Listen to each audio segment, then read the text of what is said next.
for a fine or the fine for the fine.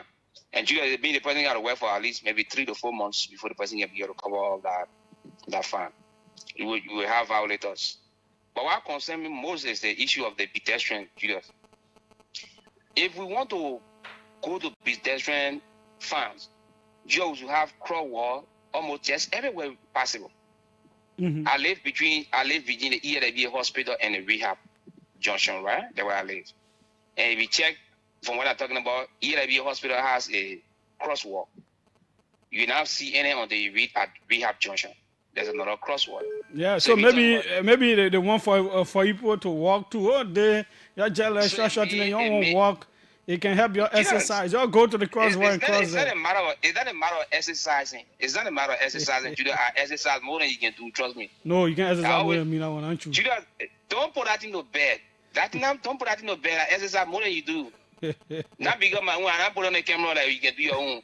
I think you can go do the corner. You small camera. You put it on because you know small internet. You know put it together. You put it together. Show it. Can you jog 5 kilometers? Julius, come here away campus on Saturday. Let's do something. Okay. No worries. Come here away campus Saturday. Let's plan something. Okay. Lorenzo, thanks so kindly. We'll hold it right there. We know you have a whole lot to say, but we have our guest here. We'll not keep him waiting forever. Let's hold on there with the calls. Tomorrow will be another day. We will continue. We have with us the Public Works Minister, Roland Lifford Giddings. Welcome, sir. Thank you, Julius. Thank you for having me. Good to be here today. How is life going? Life is okay. Let me say life is okay. We're doing what we have to do, and thank God for life. Every day we have life. Thank God. What is the bill of health of the Ministry of Public Works? Well, I think the Ministry of Public Works is excellently well. Let me say it that way. I think we're getting done what the president wants, what our strategic plan has laid out for the next 5 years. We are executing that. And I think we are living up to the expectation required. I know there's still more to be done. I know the citizens look for more. We need to do more. I would say that we have lacking behind as a country for many things in terms of rural development. So we're trying to be urgent in what we do. Let's start. We want to try to cover everything as much as possible in these 2 hours. The Monrovia and Painesville City Streets repairs. Let us start from that. When you say street repairs, what is happening? What are you doing? So we'd like to speak about that because, Monrovia overall and Painesville, especially Painesville is the biggest city, I would say, within the most relevant limits, and Monrovia is the capital. So we believe we have to do a lot in terms of some of the work. There have been a lot of repairs required in terms of potholes across the different cities, and so we initiated a project that will look at dealing with all of the potholes. Yeah, please speak a little louder. Dealing with all of the potholes across the 2 cities. And that's what's happening. So if you go around now, central Monrovia and its environment, and also the Painesville, you will see there are a lot of works taking place right now to deal with all of the potholes, and to deal with some of the, drainage situation. And that is some of the sidewalks. That is the roads that were already paved. Yes. So we just do it maintenance. That is taking care of the potholes. Let me say it that way. And now potholes, some of them are even ditches that we are taking care of. Like if you went to the... I know one way around our intersection here, Lynch and Benson Street intersection. We're taking care of that. Mm-hmm. So if you go to Nizo, just before you turn from the Japan Freeway to start to go to Nizo Park up in, you used to see what was there. It was like a ditch. Yeah. Okay, it was not even a road anymore, I would say, just of asphalt. We've taken care of that. So we're trying to restore all of the corridors that were not restored for many years. Let me say it that way. We inherited most of the places like that. Even now, you see what's happening between, Freeport and St. Paul Bridge is unprecedented. People will come in ditches with resolving that. So we're beginning to do that. We think we want to restore the 2 cities because those are the 2 big cities here in Montserrat, and that's where the population is. Monrovia has a population of over 1.5 million people. So we think we need to make accessibility okay, and that's what we're doing. So if you go to all of the community, Duporo, if you go to Nizo, Paco Pin, in the entire central Monrovia, SKD Boulevard, SD Cooper Road, Zubatan parts of GSA, of course, you went to Matali, you saw what's happening in Matali, even in the Lakpasi, we're doing the new road towards the zoo. So there are many interventions, even on the Oro, we'll be transitioning to the Oro Gate and some of the other corridors that are also there with purpose.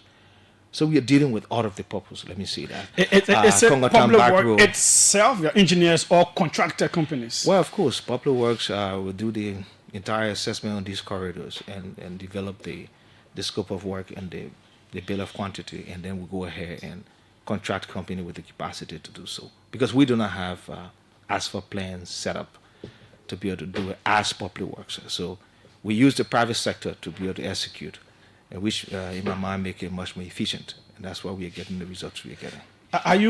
Are you sure you're gonna deal with all of the potholes on the paved roads in these two cities before the next rainy season? I'm very sure, except that there will be something developing now, but even at that, we're trying to address that. But we are dealing with all the potholes. So after work is done, look around. If you see another pothole, let me know. But as far as I know, we are dealing with all of the potholes almost everywhere. That's what we are doing. And you can see us working everywhere. Now, since we are on Monrovia and Painesville, let's also look at the interconnectivity, whether it is bridges, new bridges and new roads that you're building between both places, either to ease traffic congestions or to give people other means of travel. Yeah. So what we're trying to do, as much as we're, repairing and rehabilitating the current roads that were built many years ago, we're also trying to open up new roads. And I'm sure you are aware of the bypass we are creating as a result of the construction of the overpass bridges to be able to ease traffic. Of Where? course, we're going to continue doing that up to next year. The overpass by August next year, September, we could be completed with the two bridges. But between now and then, what do we do to deal with the traffic? Of course, the police have been very helpful in trying to ease the traffic, and the traffic's not that heavy, but we have to create bypasses. So where we're creating the bypass form is to be able to connect the SKD Boulevard. The SKD Boulevard, to connect the SKD Boulevard to Paco Island. That is currently happening. That is that everybody wash their cars? Yes, somewhere there. Okay. But we're trying to find another location somewhere between that and the Calando gas station somewhere there. So we want to connect SKD Boulevard to Paco Island. We've already connected Paco Island to Peace Island. We are not building the bus covers. It's not like a bridge, but it could be a double or triple set of bus covers in the two locations. We also should do the same between Paco Island and SKD Boulevard. So once we do that, we've connected Paco Island, SKD to Paco Island to Peace Island. Peace Island, of course, now will be already connected to what you call the Allison Street.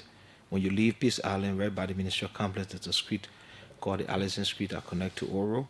Okay. We're going to pave that street, chip seal for now. We got a contractor who will start paving that road. Hopefully we can pave that before the rains come. I'm hopeful we can do so. Then we're going to go through the Oro, not the main Oro, but straight through the Oro around the Crest the King when you cross the road. Mm-hmm. We want to shoot that down straight to the car watch. There are some private property within the limit certain section of the road. We intended to be, because if the private property, we have to pay for that. And it's not on the alley, so we have to pay for that. So we're doing our assessment. So it takes us to the car wash, and then we branch off to Calando, go backwards to Oro, turn back Calando. And you saw we did this completely demolition within the Rototown around the airfield area. Mm-hmm. So we're going to pass that road into by the airfield, around the airstrip, between the airstrip and the Invincible Park. There will be a road that turns into Rototown, and then you can go up to Fiaman, to Jalata, and to Central Monrovia. So the intent is to bypass the Tottenham Boulevard. So that means you can come from Painesville without getting on the Tottenham Boulevard to go to Monrovia. That's what we're trying to create. And in my mind, it's going to relieve the traffic. It's going to create another access to town without getting on the Tottenham Boulevard. Let me take you back to the Allison Street. It was the only one that you talked about paving with a chip seal. One layer of asphalt. Yeah. So what about the rest of the road? Will it be? Okay, so that was already in the works for us to have done this budget year. The rest of the road, we're just going to put in the covers, whether it bus or circular covers, make it pliable, and then we'll look to doing something next budget year in terms of paving section. That means it will be laterite. It will be lateral for now, but it will be a road that we can use to come up to town, and the intent is to pave it. Because it has to be paved. And once you do that, we have another alternative to town from Garnersville. We are getting on Tottenham Boulevard, especially if we want to use this side of the town to come to Monrovia, which would be okay because the Tottenham Boulevard is the only route to Monrovia from the Painesville side coming to town. We want to create another means to come to town that you don't have to. So all the vehicles that come from SKD Boulevard, Police Academy, all that, they don't have to come to the boulevard, the Tottenham Boulevard. Stay on the SKD Boulevard. Enter into Paco Island, Peace Island, Allison Street. Allison Street, shoot down the Oro, Rototown, Fiamma, Charlatan, Monrovia. And I think it's going to make some sense in terms of relieving the traffic. We're definitely doing that now. We've done the clearance. In fact, this week, by Thursday, I'll be going to the site to see the clearance. We're going to start doing manual clearance and make it pliable. Places where we don't need to do any kind of installation in terms of structure, we go ahead and open it up for people to start to use. That's one. The next thing we're trying to do is identify several places that we can connect that can make it easy. Okay. I was in New Jersey the other day, and we've seen that we can connect Corway to New Jersey by just a bridge. Yeah. So my engineers at the ministry, the chief engineers, will lead a team of engineers, bridge engineers, structural engineers around to be able to do the assessment. That would be done. So we're intending to connect New Jersey to Corway. So if you're coming from Corway, you're coming to Garnersville, you don't have to go all the way to Freeport. You just come. Or you go all the way to Disville, Bannersville. You don't need to do that. Just cut from there, and you're in New Jersey, and you're in Garnersville. We're going to connect that. Our bridge engineers will be doing the assessment very soon. There's another place from Island Clinic. Like, we're already connecting Newtown to Island Clinic. Mm-hmm. We're building a bridge now to do that. Ah, okay. It's a project. I was there the other day. I don't know whether it was your team that did some grading of the road. Yeah. It's the contractor we hired to do the work. So we're going to connect Newtown to Island Clinic, which is already happening. From Island Clinic Junction, there's a way you can connect. There's a connection from Island Clinic to Corway, which we'll be doing. And that is... there's a Chechipo road somewhere there, so we can connect that to Corway. The bridge engineers will also be doing that assessment. Another one that we feel is very important to do is there's the road you call Rock Crutcher. Okay. Where? It's somewhere in Doazo, where what's his name? Macintosh. There's Macintosh that had this ADI. Oh yeah. Project Live. He's the most popular person in that community. Mm-hmm. If you go to the water, we want to be able to build a bridge to connect to. That bridge connects to Mount Barkley. Oh. So when you come from Calcutta and you get to what they call, I don't like to call the name of this road that goes into, people call it Butt Naked Road again. But there's a need, it's a Goshen community, I think it's called that. Mm-hmm. So you turn into that road, and that road takes you straight to the water. And once you cross that bridge, you're in Doazo. Ah. So if you're coming from Calcutta, you don't need to get to real life with all the hustle and tussle trying to use the bypass to Paco Ping or use the bypass to Nizo road. You just cut into that community and you're in, especially if you're living on the other side, on the RIA side, and then you're in Dwaza, you're there, or you come down to Tingo Village. So our thing is to interconnect Monrovia. That is what we're trying to do. And our team is supposed to go out there to do the assessment. Our bridge unit, the structural engineers will be doing the full assessment to interconnect Monrovia. And that's why when I say interconnect Monrovia, that's what we're trying to do. So that we can create this kind of accessibility that makes it just easy for you to move around Monrovia. And don't be locked up in the ring. And when I say the ring is from Freeport to Rail Light, from Rail Light to Monrovia, from Central Monrovia to Freeport again or to Broadway, just in that ring. No, there should be some connectivity between those rings, and that's what we're trying to do. And the big thing is also, we have a company that have done the studies, and we should be reviewing that studies to connect Kesselly Boulevard to 12th Street. Because that is where I was going. Because I was just thinking, how are you talking about all these interconnectedness and you've not mentioned 12th Street, Kesselly Boulevard? That is the big one. They've already done the studies.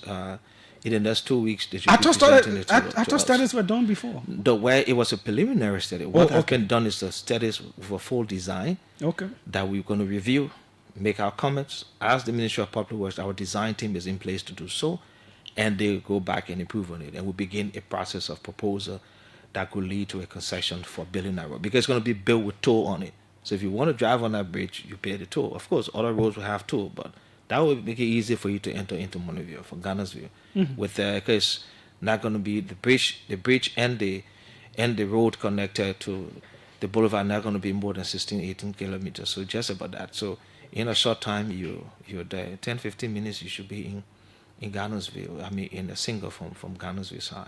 Very short. So yes, this is the interconnectivity program I'm talking about that we're going to do. And we are very fixated about it. We are not going to back down on that. We're already beginning that with the one from Newtown to Island Clinic. So we're going to continue doing that. But that's going to come in the next year or so as we go along. All of these things you are talking, people say it's easy to talk. I'm concerned about the financial resources, because there's a whole lot of money that will go into doing these things, because there are a whole lot of other things happening that we are also going to talk about. So financial resources. Yeah, let me just say also, I think the government overall and the president and the Minister of Finance, is beginning to see that the binding constraint on our economy, like we all know, the investment in roads and energy. And I think for roads, there being some commitment towards that. Secondly, the road fund is the instrument that we use squarely for road. And I'm sure we're doing good. We're making sure the road fund become more vibrant and transparent in the way it's operated. There's some work being done. We already got a consultancy to do a toll policy. A toll policy could be done in the next 4 or 5 months, and you will see, hopefully by next year, 2028, we start to put toll on all the major corridors. Rail light to Ganta, we have toll on that corridor. Others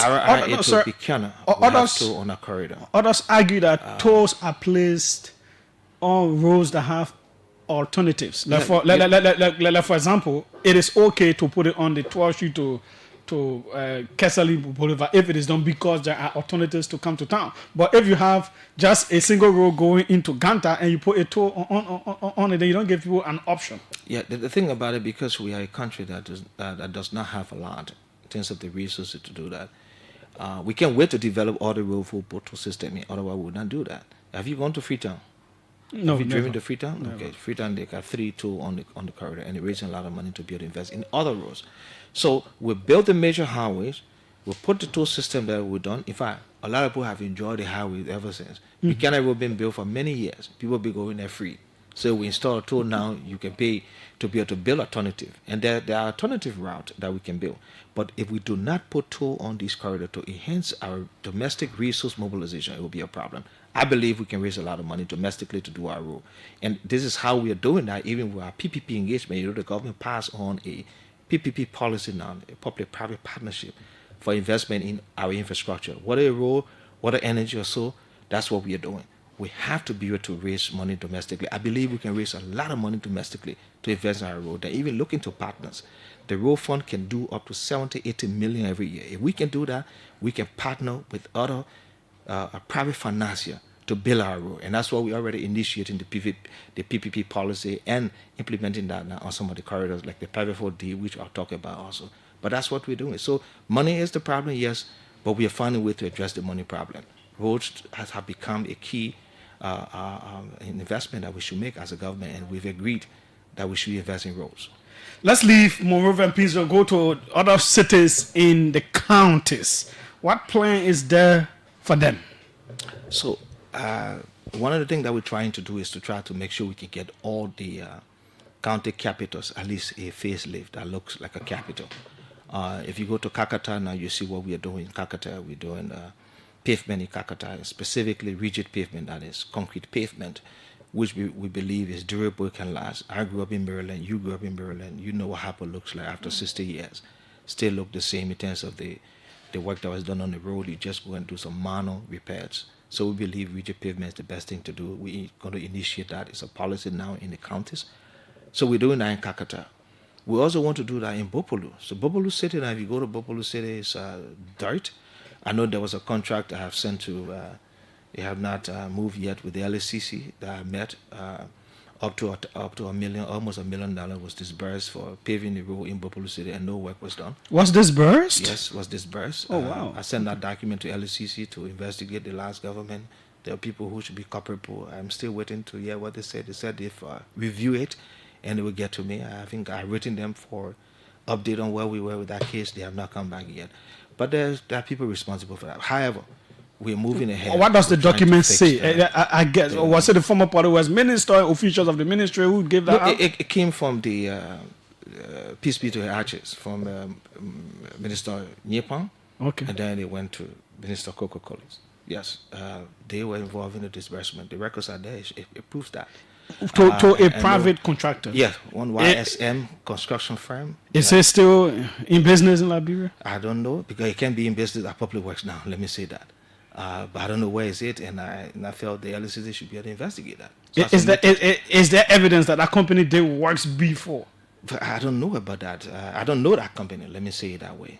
I don't know how the company got because usually before the contracts are awarded, they can have all those documents of what they did. Yeah, I don't know for what which they did. Yeah, I don't know how they did it. What I would do is we make sure you have had the records of doing such work before you can be given the contract to do so. But I'm just saying, in passing, the Bopolu City. No, that thing can be in passing. That's $1 million we're talking about the here. Bopolu citizens were denied, and I'm just saying to you, they were denied something that they should have gotten. No work was done. Disbursement, 2 different disbursements was made to the contractor by Peace be to her Arches again, the late minister, and now the current former minister disbursed to that. No work was done. All those documents, when I came, we investigated, and I turned it over to the LCC. I also turned it over to the assets recovery because I felt the LCC has not moved faster on it.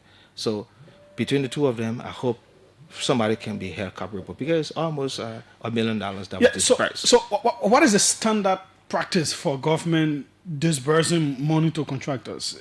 Do they do some of the work, then you pay, or you pay upfront before? The first thing is in the construction process, you do what you call advance payment. Okay. And the company has to bring what they call advance payment guarantee from a bank, that this money we're giving you, if you do not do the work, we can recover it from the bank. So the bank will provide that guarantee. So you take that advance payment and you go and work up to a percentage before you come back for pay. So we give you 30%, you work up to 65%. So that means you got to fund 35% yourself as a company. When you achieve 65%, then we pay you. So I don't even know what triggered the second payment. And that was my disappointment. The first payment was made, had no work was done to certify that work was done to be paid. Why they supposed to pave rigid pavement on the streets? No, I think it was chip seal. It was chip seal. Asphalt pavement, chip seal. Yes. Oh wow! I think it's it should have been 1.9 million for the project. Yeah, sure. But I put all the document together and sent it to LSCC. I've sent it also to the asset recovery. I think something should be done because money was paid and no work was done. To date, it's still those former officials and the company must be made to stay there. So I hope they can do that. But let's move on. So that is in passing, and so even in River G, we should be doing some work in River G. In Bum, additional pavement should be done in Bum. That's Banga. In Banga. In River G, some work should be done in Maryland. We should do about 1 kilometer of rigid pavement in Maryland. In Grand Crew, we should do something around 3 to 4 kilometers. Which part of Maryland, Harper or Plebo? Well, Harper. Okay. Harper. In the Barclayville, we should also do some pavement in Barclayville, rigid pavement, because Barclayville. One could say Harper has a lot of rigid pavement. Plebo has, I think, Plebo should be bigger than Harper now. It has a whole long stretch of road that comes from the Plebo market, from where Plebo High School is, that goes all the way to CRC. That whole stretch of road is not paved. I believe. Well, so that money is there for Maryland, not specifically, of course, a happy city, but we're working with the lawmaker because on a particular arrangement to do that. So I hope Okay. that conversation can be held as to where you put that money. But the cities that don't have any pavement, we are intervening in those cities. Now, somebody asked about Cape Mount Yeah, yeah. And Tottenham Bird. Cape Mount and Tottenham Bird is not included because And then Voyagerman. under the Avengement also because under the paving for arrangement, there's a social corporate responsibility portion of that funding. It should be about I think about 7 million that should be used for pavement in the cities that are affected, in the counties that are affected. So some should be done in the not really much rather, but Bombing, Cape Ma, and Vonjima in the city streets. There will be work done on that paving for arrangement. So under this arrangement with the budget, the current budget, we didn't consider that. But the intent is to improve the pliability in the cities. At least Cestos, Greenville. yeah, Cester is also included. Greenville is included. I think there should be about 1 million worth of pavement in Greenville. Yeah, because Greenville, yeah. Greenville has some of the finest Beautiful place. the streets names. Beautiful landscape. Yeah. No, I know. I'm just concerned about the names. The Mississippi Street. Yeah, the Mississippi Yeah, streets. that is a problem, and one of the streets that should be benefiting from that project. You can see that it needs to be rehabilitated. So in the cities, they are not left out.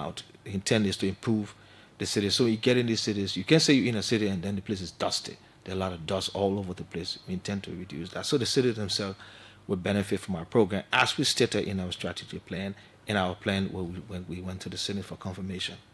Do you have timelines for these cities, streets?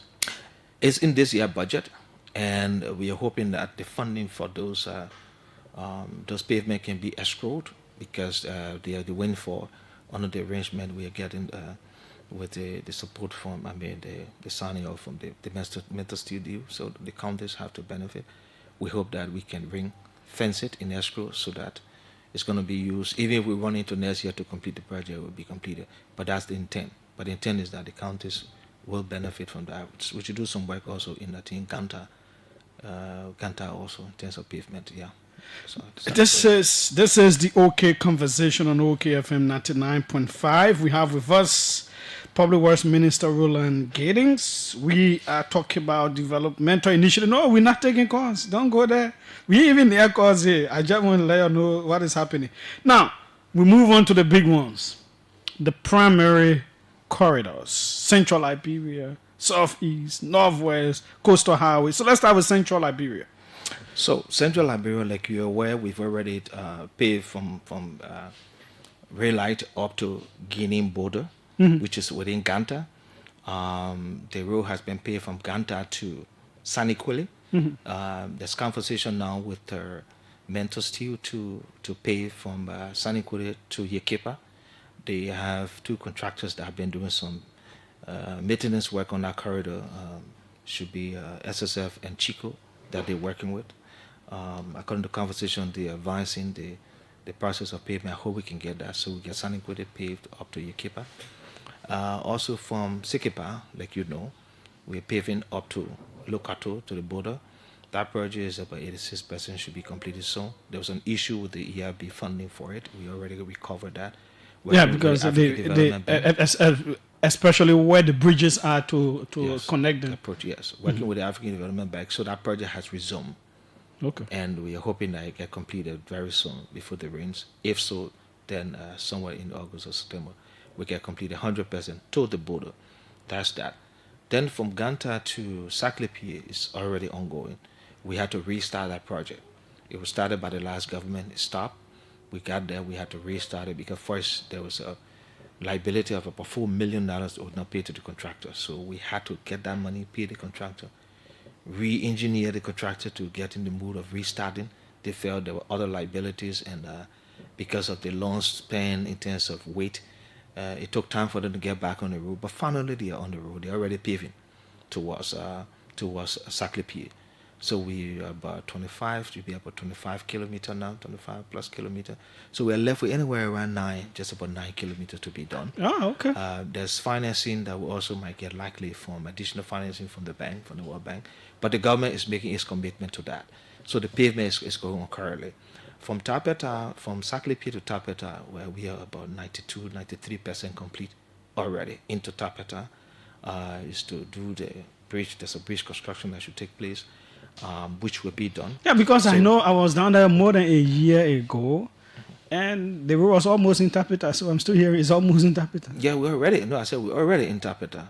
And so now is, of course, there are remedial work that we'll continue to do while they're doing the bridge. There are places where they will leave to be done, but we are there. Then we should begin that process. The contractor has mobilized. They're doing the design to finalize the design because it was a design build type of project. So they're doing the design to begin the construction from Tapeta to Tostan. That's 40 kilometer. And Seco that's doing that. They've already beginning to do some mobilization in that corridor. So from Tapeta from Tostan to Zwerju, we completed the procurement process. Is already at the World Bank for final attestation. Once that comes back to us, we have a contractor on that corridor.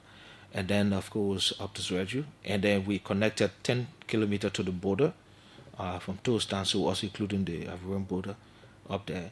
We already also from Kilibo towards Zwerju, John Dewey Town, 61.5 kilometer, is already at the African Development Bank for approval. So they come back to us with approval to award to a contractor.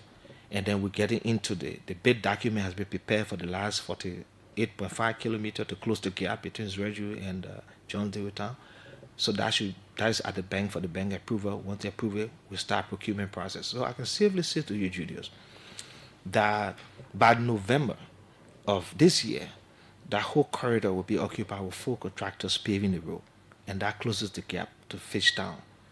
So by 2029 latest, you see us driving up to Maryland on paved roads. So what the vice president said was not a risk.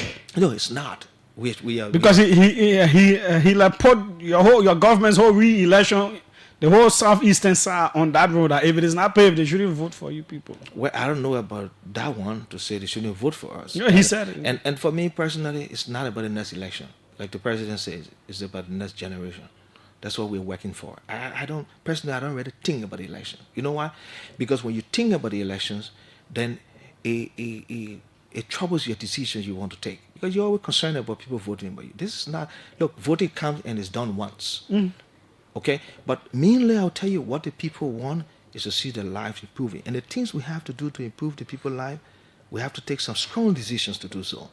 And that's what I believe in doing. So, yes, the election will always come, but it's about improving the lives of our people. I'm just saying by 2029, you could be driving to Harper on paved road, because by November, we have 4 contractors in that corridor paving the road, not doing maintenance work, but paving the road with asphalt or with what we call quota by our Liberian people. So that's that. So that will connect central Liberia now to the southeast from that end. We're also going to start. No, but let's remain on that road, and let's. I guess you may say this is repetitive, but let's understand a few things. I get confused over the previous administration. For example, some of them make quite a whole lot of those officials say we secure funding on the road, so all you needed to come to do was to do this and then do the pavement and all of that. But if I hear about approval to World Bank and all of that, then I am confused. What is the actual story about the financial implication of the road from Tapeta to Fishtown? Look,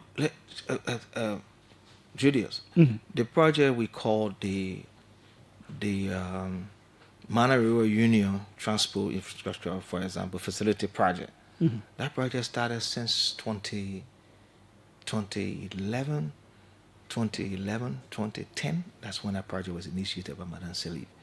That was to look at paving from Harper to the Ivorian border, from the Ivorian border back to Plebo, from Plebo to Fishtown, from Fishtown to Kilibo, from Kilibo to John Dewey Town, from John Dewey Town to Zwerju.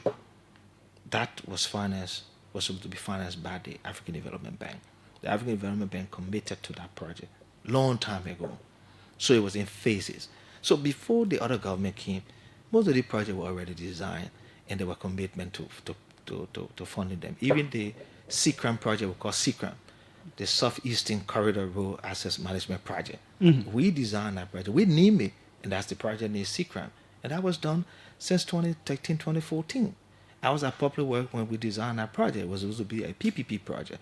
The bank has provided commitment to guarantee private sector companies. Before I left Public Works in 2018, we had 7 companies that were ready to pre-finance the pavement of that corridor from Ganta straight to Zwerju, 225 kilometers.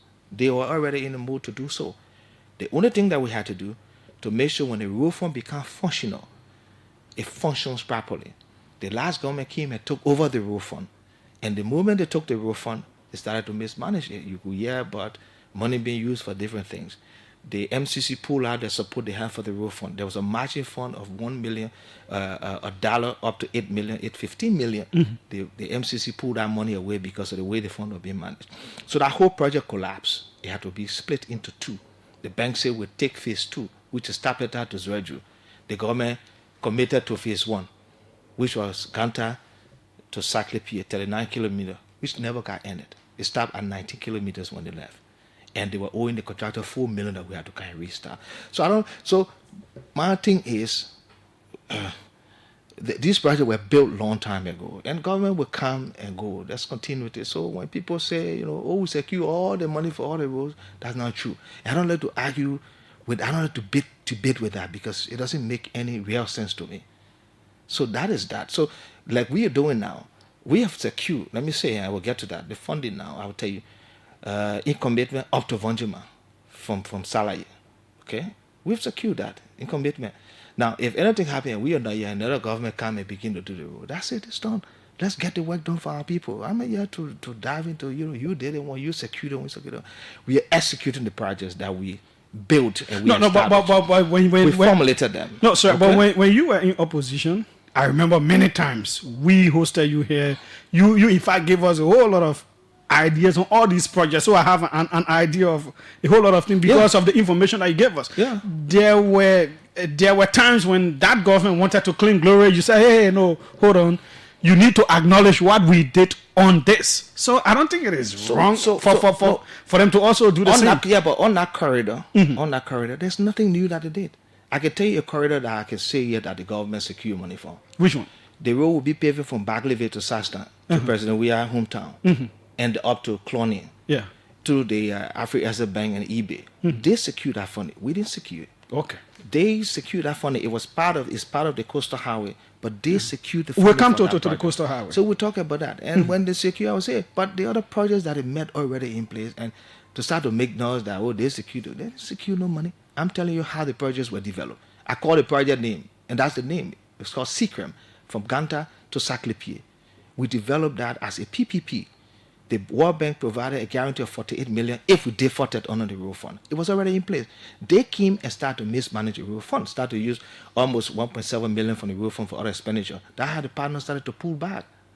That's what I'm saying. And so that project got disintegrated into 2. The bank said, no, we just financed this phase 2, which is Tapeta to Tostown. Saklepie to Tapeta. Yeah, okay, sorry. That's what we take.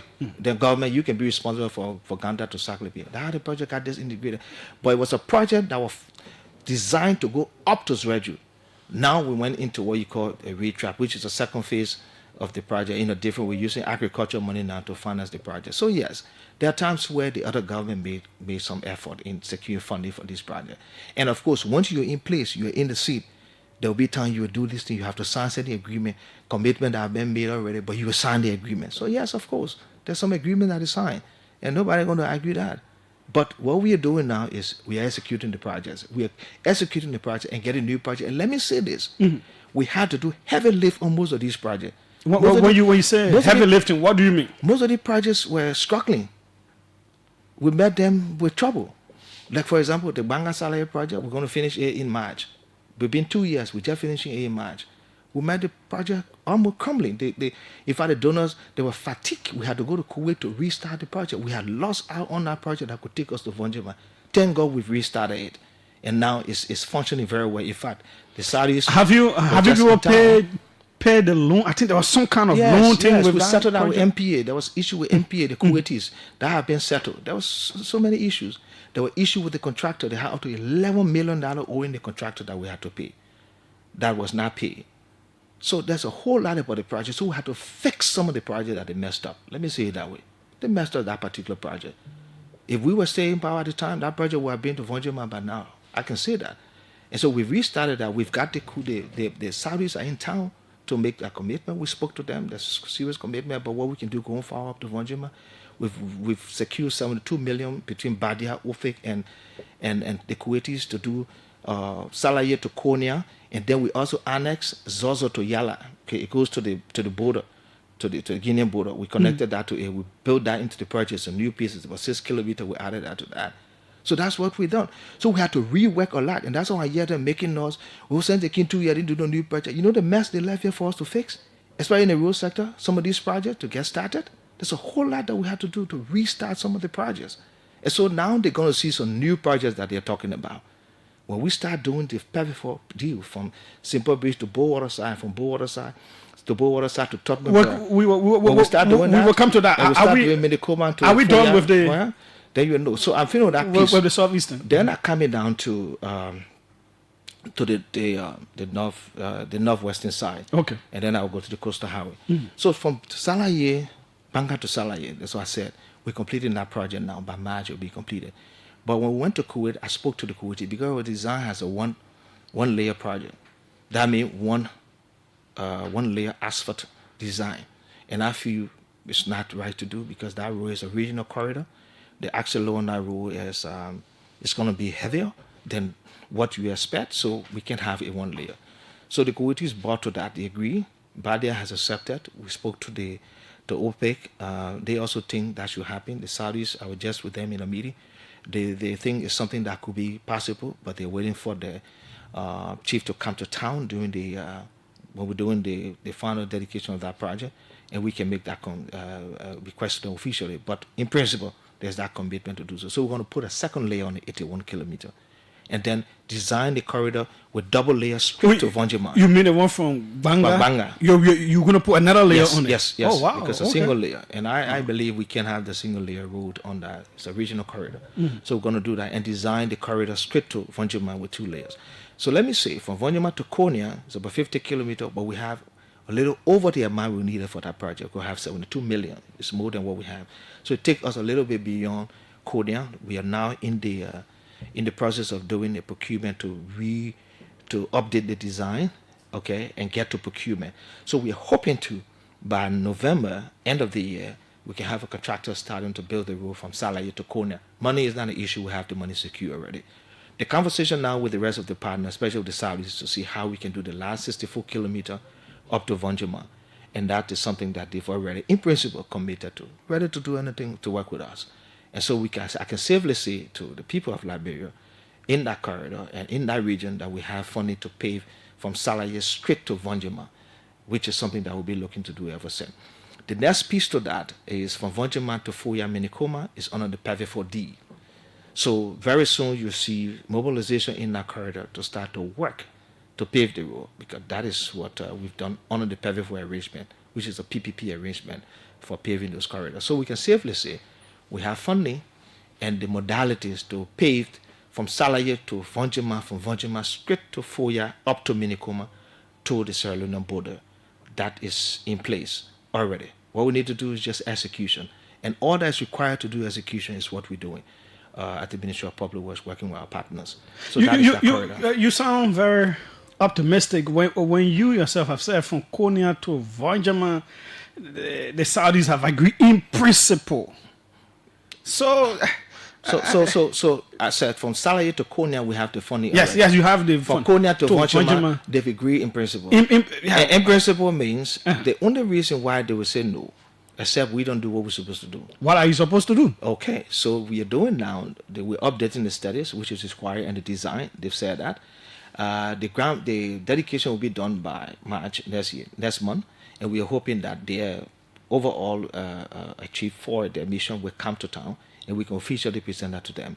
But in principle, they have agreed that they're ready to fund additional projects. That's It's a grant or a loan?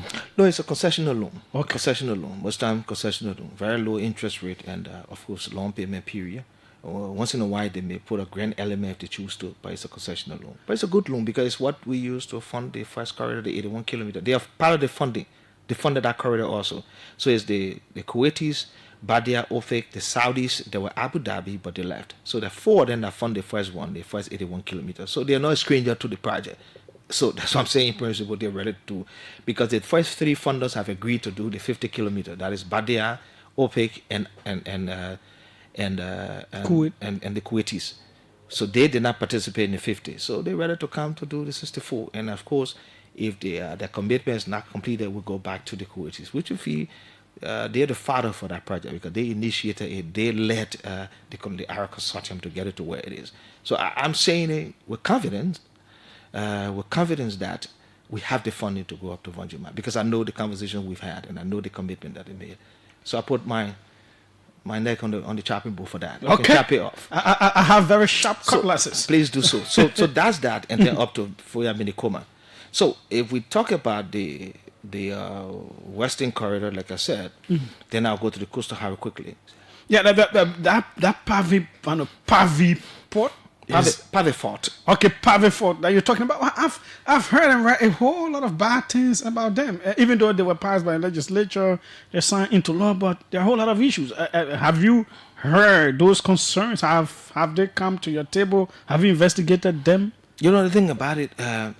If you're in a space, whether it's the public space or the private space, or the space that connects you to the public space, whatever it is, there will be stuff about you. Whether it's true or not, there will be stuff about you. Even the news can carry things that are not true. And sometimes you hear news outlets sometimes rewrite and say, oh, no, we apologize for this. It was wrong information. We got it right information. So these things happen when you're in the space. What we did a due diligence on Paveford as a company that submitted unsolicited bid to participate in our road sector. I was one of those that went to the World Bank and said to the World Bank, we cannot continue to look only to donor partners to fund our road. Over the last 20 years, the investment we made has not give us more than 1,005 kilometers of roads. So we can't continue to do this. We need to bring in the private sector. And I think based on that conversation with the World Bank, there was this conversation about investment in our infrastructure. So they work with us to get a PPP policy. The cabinet just passed on a PPP policy that allows us now to negotiate with a private financier on any infrastructure project, for the matter of fact. So the policy is in place. So I said we need to do that. The World Bank need to help us through MEGA to provide the guarantee required. Because I made a sector development plan that says that we will build 1,000 kilometers of road every 10 years. And I said the deficit we have is about 11,000 plus. If we do 1,000 kilometers every 10 years, we're talking about 110 years that we're going to take to build all our road. If we decide to build all the road in terms of pavement, if we say we want to do 50% of that, you're talking about 55, 60 years. I said that to the bank when I had the spring meeting that then. Maybe I was sitting, in fact, all of us around it will not be living. People like Liberia can pave about 50% of our road network. This is unacceptable. In my mind, we need to enhance that by private sector involvement. So I'm happy that the Private 4D is the first major one compared to the one that was done with East International for RIA. This one is a major one that has come up. And we did due diligence on our company. The company works in Sierra Leone, they do in Sierra Leone, they do in Guinea, they do in the Gambia. We had our technical team to go out there, and it's a full report on the due diligence of the capacity. In fact, if you go along the corridor now, they're building a campsite. You see the campsite. Well, as far as I know, we've already done the request for duty-free on some of the equipment that they should be bringing in country. In fact, they are also partnering with other companies. They got companies that they partner with, and you hear some of the names that they're partnering with that will have to do the work that they are doing. So we are confident that the Paveford deal, the Paveford company is going to pave the road. You're going to see work happening now. So about all the other issues about them that people talk about, we did our own due diligence. As far as we know, the company has the capacity to do the work. Okay. Now, coastal corridor. So the coastal corridor is one piece that is very important to us. This is a corridor that we designed again as the Unity Party-led government. We did that in 2011. We had funding from the EU to have done this studies. So they did a preliminary study that we had, a preliminary design. And so that has been in place, of course, but not much has been done over the last years. Since we took over, we did a assessment of that. So we're doing studies from Buchanan straight to Greenville. That study will be completed in a few weeks. We should be going to Brussels, hopefully this month, by the end of the month. We should be going to Brussels at the EU Investment Forum. So the African Development Bank has committed already to do 56 kilometers, and that will include from the port of Buchanan to Sester Junction. That one we got a commitment from the African Development Bank. They have told us to do the studies, do the design, is a precondition to approving the funding under the ADF 17, which will come up very soon. We've done the designs. It will be up. It will be ready. So that approval is going to come very soon for the first 56 kilometers to Sester Junction. We've been talking also to the EU. They have not made any full commitment, but they are key to work with the EIB and other funders to get us from Sester Junction to Greenville. The investment forum we're going to Brussels is to also make the case for this project. And there's no 100% commitment yet, but I can see that we're going to get that commitment up to Greenville. So if we do, then we have a gap of just 48 kilometers, because on the African Asset Bank and the Indian Asset Bank from the project that was done, that will be done from Bagleville to Sester Junction to Cloney, which was initiated by the last government. Kudos to them. There's a gap of 48 kilometers that we need to cover, and then between Plebo and Bagleville, 75 kilometers. So we are also looking for partners to fund that, because if we don't do that, then that means Bagleville is not still connected to the rest of the counties by way of Plebo. So we need to close that gap. That gap is something we're looking for to fund now with other partners. One of the other things that has happened is that we have this commitment from a company, Kijo, that want to do from Greenville to Babustown, which will connect to the pavement that comes from Zreju to John Dewey Town through the Sapo National Park. Okay. It's a concession that we are now discussing. It's gone to the IMCC to discuss that for that to be paved. It's also on the PPP, just at the Pave 4D. We're going to get more of that. We're doing that for there's a company called WHBO that we did a non-binding MOU with. They're doing the studies now from Tottenham Borough to Sawmey, from Brewerville to Sawmey, from Sawmey to Bopolu, and from Bopolu to Kolahon. We want to connect Bopolu to Kolahon to Lofa. So that means you want to go to Lofa, you don't have to go through Banga. You can go right there and you're in Lofa, especially if you're going to Vahon or Kolahon. That is a legacy project that the president wants. We want to do that. The last piece that I will tell you about that connects, I call it the WIRE project, and I call it President Barker's legacy project. If it's not going to get ended, I want to make sure it gets started before we leave, if we should leave. So let's just say before 2029, because we don't know what could happen. Yeah, this is what I'm saying, before 2029. So this is what's going to happen. When you get to Bijo Town, it goes to compound number 3, locked. That road takes you to Bum, and it takes you to Nimba along the track. There's a bridge over the St. John River. So it takes you to Bodota. So if you take that way, it can to connect you to Bum, straight on the Kota to Bodota, the road that goes to the Guinea border, to Banga. Then if you take that road and you turn right, you can go along the train track straight to Saklipi. So it's going to connect you to 2 paved roads already. I call that the WIRE project, and I call that the legacy project for President Barker. And I believe we can do that. I presented that to the World Bank when the team came and they're looking at the CPF for Liberia. And since the World Bank has funded all the project now, the retrap that goes to Tapeta, from Tapeta to Zreju, Are you I'm talking looking about at them. a road that comes from Basa, passes Yes. through We District, and also goes to, I think, Bongo Nimba? Yes, that's it. It goes to compound number 3 and goes to that district. It goes to Nimba, it goes to Bum. Okay. It goes to Bum, you get to Bodota. It So goes to- so that is like having the whole central region just... Yeah, so it goes like there, and it goes like there, and it goes like this. So I said the WIRE project, and I call it the legacy project. And I presented that to the bank, and they said, wow, this is a very What good does the project. president think about it? The president thinks very highly about that, because you know why? In terms of the economic potential, okay, it's highly concentrated. You have mining companies, you have mining concessions there, you have agriculture programs. I mean, you have everything right in that particular corridor. In terms of the economic potential, it is very viable. And when we presented that to the bank, just preliminarily, they think it's a good project. So we're still selling it. There's a possibility we will get some commitment for that project. So I can say I have laid out the entire country to an extent as to how we get it connected from county to Yeah, county. it is almost like the terms of 15 primary capitals role. being connected. Yes, exactly. And that's what we're trying to do. But not just connecting them, but to also create a kind of easy accessibility between counties. So, for example, if you want to leave on Buchanan to go to Bum, you don't have to come down to Monrovia because it's exactly what you have to do now. Or you have to come down to Habel, go through Mangibi and therefore you go. No, you can just cut right through there and you're in Borota, you're in Bum. You want to go to Nimba, you have to do the same. Those rules are there, but they are not as they should be, and we want to make them part of the major primary corridors. You sound very optimistic. What could go wrong that make you to achieve this? So let me say this. There are a lot of goodwill out there with the partners and private sector. What we need to do in-house is to fix what we are fixing. And good for us now that most of the PPP that we're setting up, there's no guarantee that we have to provide.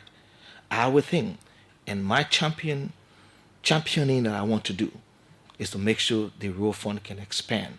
If that road fund is able to generate up to 70, 80, 100 million every year, we can attract private investment to do our roads. Well, Because I was doing some research, and it proves that the road fund is actually able to generate that, but there are issues. The road fund is actually able to generate that. Now we are doing anything around 45, 42, 42, 43 million dollars.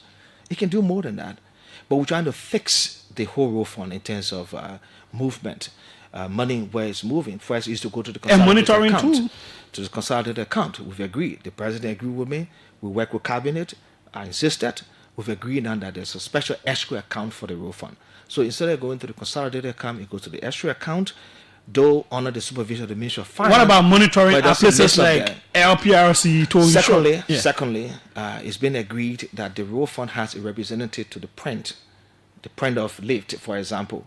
Firstly, secondly, there was an argument that the private sector said get issue, the petroleum companies they said get some issue too. How did they put them on government, but they got issues. They want pay, they want lift the product. Oh, we get money, we pay later on. They want pay on lift, they want pay on input. The law say pay on input. You import 1 million barrel, pay our taxes, lift your petroleum product whenever you want to lift it at your business. Just pay our taxes. That's what the law say. They say no, we get money, we want to lift it first. When we sell, then we pay. That where all the nyama can take place. So we're trying to fix that, and it's been agreed now that on importation, that's what you pay on. We're working with them to fix it. So there are some. What about companies internally that were supposed to pay some road fund that I think previously they entered some agreement and they slashed them down to what they were supposed to pay? Yeah, they stay owing. Some of them stay owing. They've been paying, but some of them stay owing. They know that, say, I will not name them, but they stay owing.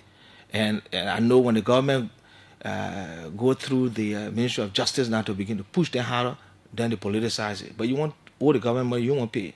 The road fund money, you're keeping it. So, but we're working with them. They've been paying, but some of them stay old. But my thing, Julius, I'm saying is domestically, we can generate a lot. Now, if we put in the toll system, the toll system that we're beginning to do, because on RRA we have two.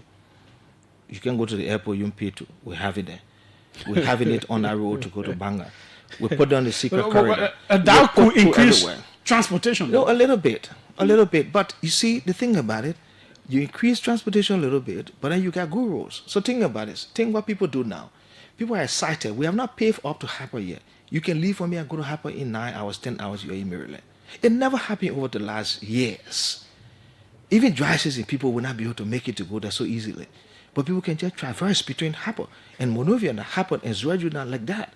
That's what we're talking about. So if you accept to pay a little more, because when you pay the toll, the driver, the taxi driver can pay $1, you pay 75 cents for everybody in the car, because of what I was saying, to go. To come, the simple that you bring in, take 75 cents from the money you take from there, pay that toll. It's not going to hurt.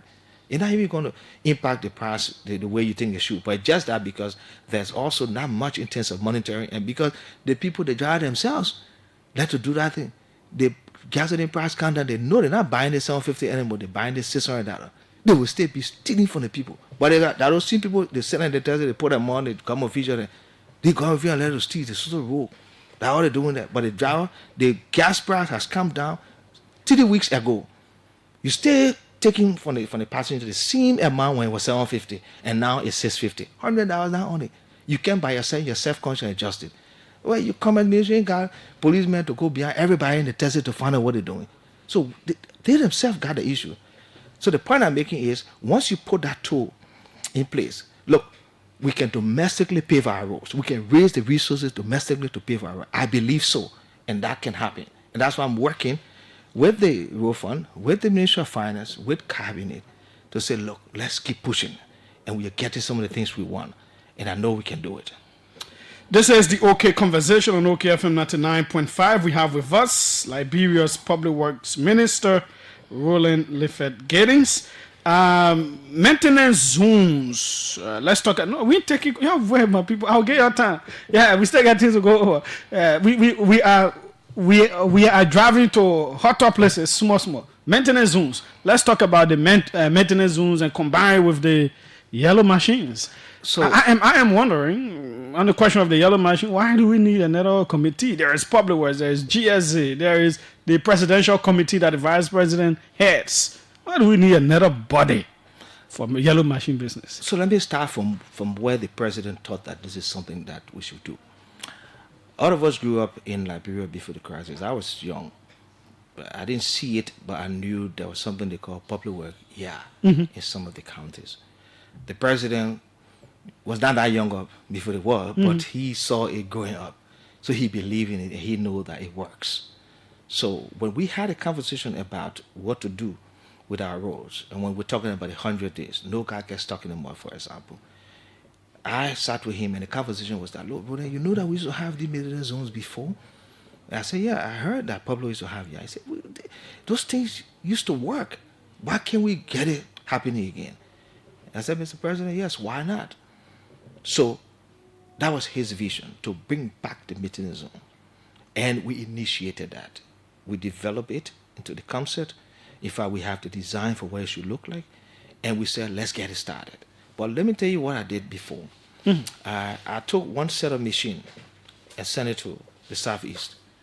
I think it was 2 trucks, one grader, one motor grader, one front end loader, one compactor to the Southeast. That machine worked in Maryland with the lawmakers there. I worked with them. It worked with them and the superintendents. It left from there, went to Grand Crew. It did a lot of work in Grand Crew. And left from Grand Crew, is in River G now. In fact, the NEMA caucus on my back with River G to get it from there. I'll show you in the next 1 week or so we'll get it into NEMA. It worked. And so I know it can work. Okay, we tried it can work. So we set up the zone. We are bringing equipment that has never been brought to the country before in that quantity. It's 285 pieces.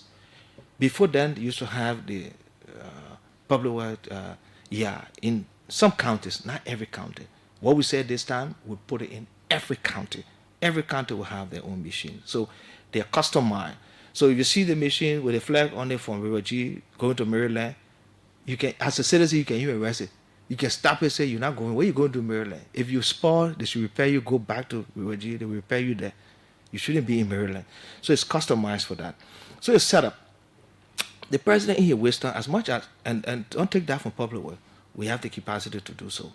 But the president in his wisdom believed that the president has the authority to set up anybody he chooses to do. And he felt this should be a special project out of the president's office to work with us, bring in other agencies.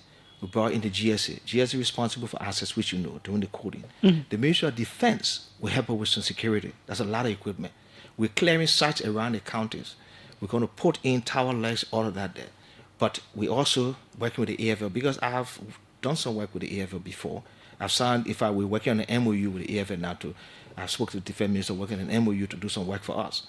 They want to do sour restoration, do basic work. Places we don't have sour, we want to work with the AFL to do that. Because they have an engineering department that has the capacity to do so. So we're working with the AFL. So the AFL is on. Also the Ministry of Agriculture. And why the Ministry of Agriculture also? Because we'll be doing farm to market rules. Secondly, the Ministry of Agriculture is also bringing quantity of machines. About almost 300 pieces of machine, agricultural machine will be coming in the country very soon. That's a whole lot. The president in the vision believe it can't just be a one ministry thing. Let's set up a body to work with you, to coordinate, so that we get it done. Once it gets started and get to the point where we see it functioning, we can scale down. But the president has set up the body. And the president in his wisdom believes so, that this is what we should do. We also supported that and provided the support. And so the Minister of State, because out of the president's office, chair that committee, I'm the co-chair. Isn't that going to create a whole lot of bureaucracy? That is what we're trying to do, not to do so. And so it is very clear and simple. It will be very simplified as to how it get executed. Very simplified. It's not going to create the bureaucracy that you think it will create. But the president, in his wisdom, believe we should bring this body together.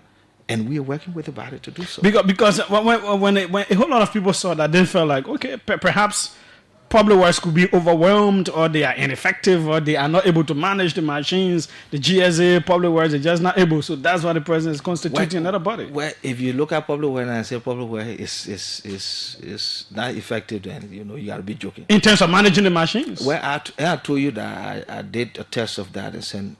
Just small machine, man. I'm just saying two machines, send it somewhere. Yeah, so I'm just saying to you, it got nothing to do with incapacitation. Okay. It got something to do with the president believing that there should be a broader body to look at this and work through it. We don't want any error. You know what? There were times where people say, no yellow machine come here. So lie, you're lying. So you can't hear that anymore. What you're hearing now is, what the other body for? The president believes this body should work to do this. We are working with the body. We put that structure together. And let me say this to you. It's going to work. You're going to see the machines everywhere, and our people will get exactly what they've asked us to do to create the accessibility across the country. How are roads helping to address the bread and butter issues, the economic benefits? Let's talk about that. I don't want to sound like the Minister of Finance, because it got to the point where he say, the people wants to create the Ministry of Bread and Butter, because I don't know how people define bread and butter. They don't connect it to some of the things that are done to create bread and butter. So this thing is about disposable income. Okay, and to create disposable income is to make economic investment. If a study has shown that the binding constraint on growth, economic-wise, is investment in two major infrastructure, in roads and in energy. The government has taken bold steps to continue to make these investments in roads and in energy. And once you do that, it creates the investment climate for people to invest. First, if we create accessibility, if people know that the country is accessible, that means you can get to places you want to get. It allows them to go and see the investment potential in this area. If an investor comes and goes to the southeast and see the investment potential and believe that I think I can open, for example, a factory here because I can access Monrovia quickly to set up a factory or to set up a plant here. And because there's energy being produced, for example, to allow me to do so, what happened? Jobs will be created. When jobs are created, there is disposable income that comes in the hands of others. That can allow them to settle the quote-unquote bread and butter issue. If you invest in roads and you invest in energy, one of the things with roads, you reduce the prices. You know what it used to take to go to Maryland? People used to pay up to $15,000, $20,000. You know that. You don't do that now. So you've saved some of the money that you could use to pay up to $15,000, $20,000. If you're paying $5,000 now, you're saving up to $10,000, $15,000 that can be used for something else. That has helped. The next thing that could happen, Julius, is to also reduce travel time. If you take 2 weeks to go to Maryland just to do a business, some people used to carry goods to sell. They would take 2 weeks. So because of that, you can't carry certain goods because if it's perishable, it gets damaged on the road. So you have to carry goods that are not perishable. So the perishable goods will just get damaged. So you got to carry goods non-perishable. But you got to take almost 1 whole week to reach there. So because of that, when you get to Maryland, the cost is very high. That doesn't happen anymore. So there are a lot of savings as a result of the investment in infrastructure. Now, yeah, people say, that road we eat or invest in road. We understand that. We understand the layman way of thinking about that. We understand the politics around it. But I'm telling you, that's exactly what it would because do. Some of your people did it too. So other people think they'll do it or you do. That's their business. If you improve infrastructure, it allows you to deliver basic social services. It allows you to deliver healthcare. Now, those who could not access, for example, the Tapeta Hospital, which is one of the referral hospitals now, people were right in Ganta, people were right in Banga, and could not access Tapeta Hospital. For major things that they needed to do, they had to come to Monrovia. Now you can just go to Tapeta Hospital and get those kind of medical care that you need to get because of the sophistication of the hospital. That's what he's going to do. Those who could not access, for example, the Technical College in Maryland County, from Ganta to think about that, you have people who could leave from Maryland and go to Harper to school. And weekend they come back to Zreju, from Zreju. They can do that. I can just go there for school week, stay 1 week, and come back to say I can live in Georgia and go to school in Maryland at the technical college. You couldn't do that before with what the condition of the road was, but you can now do it. So the bread and butter issue has been addressed. The issue of job creation will come about when you invest in major infrastructure. That's what the screen shows. So that's why investing in energy, investing in road, investing in seaports, airports should be what we should do. And that's what we are doing. So the major benefit for investing in these particular infrastructure. And I believe that. So when people criticize investing in roads, that's not all you do, but you got to invest in road to bring the investment. You got to create accessibility for people to access the country. If people can access the Southeast and go and see that there's a major investment they can make in the Southeast, but because of the road they can't get there, they don't do it. If now the roads are good, they can make the investment and create jobs in those different economic potential corridors. So we believe what we're doing is right, and we're going to do it. What happened with the president's speech? What was... Of course, we heard the Minister of Information came up, provided some clarification, but I still thought the clarification needed clarification. How did we get what got in the speech, and what was the intent? What was actually intended to be said? So look, again, the Minister of Information provided the statement about where we're wrong, and I think he provided the explanation for that. Every military agency provide, script to the president office for the president's speech, and we who are the technicians who write it the way we think it should be. But sometimes there can be some way that those who write the speech want to rephrase and all that. And sometimes if you just rephrase something, it changes the content. I think that was what happened. Okay. So it was not a problem from politics because there are a whole lot of people who want for your head to roll for allegedly making the president to lie. So let me say this. I stayed 7 years in executive mansion. I also contributed to some part of Madam Sedi's speech when we were in the PDU. I know that. I know how to write the speech. Let me say it that way. And what I sent, I wrote it as that. Again, those who write it may want to rephrase, but don't know that if you rephrase, it could change the content of what we're trying to say. And that's exactly what happened. I'm sure the Minister of Information provided the clarity. So we'll move. No, but let me say this. But that particular clarity too was not clarified. But let me say this. So since you are the technician, so let me say this. No, what we've done now, and since 2024, we've paved 121 kilometers of road since we got into power. That's about 1.3%. Since that is paving. Paved, yeah, paved road. 121.87 kilometers. We paved. Okay. Since we got into power, since 2024, that's about 1.2, 1.3% since we got into power. But that shows that the level of work that we've done over the last 2 years, by the end of this year, the pavement record will shoot up. I'm not talking about we'll get in 2027. We are projected in the AAID to pave 485 kilometers of road over the next 5 years. But what we have now on our target in terms of project, we've already exceeded that. If we work hard, we could pave up to 600 plus kilometers of road for what we have in place. So we will do a very good job. And the president will have a lot more to say about pavement. And the records will show that, will prove that, it will be seen in his next speeches to come. So this is... And so were you saying that by 2029 you would have increased pavement to up to 20% of the country? Yes, we're saying currently it's at anywhere around 10% below 12%. But by 2029, we will be hitting up to 20%. 20%, if you calculate that, is about 485. But I'm telling you, we could even surpass 20%. We'll be anywhere around 21, 22%. Very possible.